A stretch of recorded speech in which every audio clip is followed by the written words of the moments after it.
The culture that we find so grossly immoral as to promote the killing of babies and destroying of the divine institution of marriage and reconstruction of genders, the list can go on, is a culture that is driven by hell itself. And we can be high, powerful people. We can be people of means. But if that's all we're relying on, friends, we're not going to make that big of a dent in our culture. How can we make an impact in culture? By looking at the Word of God, and it says, thou shalt not murder, you shall not kill, He is the giver and the taker of life. There is a traditional biblical foundation that marriage is between a man and a woman for life. There is a sense that God created man and woman, and as we are created, we ought to remain. Those are truths, friends, that are not up for debate. They're not up for argument. And if we will embrace truth and live by truth, we can find victory in our life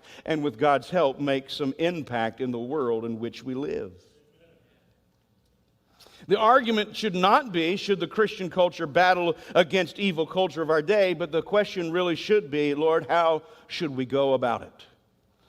And I know that we live in a day where everything is about tolerance and acceptance and all of these things. We just need to put our head down, mind our own business, and just live right. But we ought to live right, and we ought to be wise as serpents and harmless as doves. But if we're going to engage the enemy, if we're going to be in battle, we can't do so by staying in a corner somewhere just waiting for the Lord's return. We're to embrace truth, and we're to promote it, we're to live it, and we're to combat anything that would go against His Word.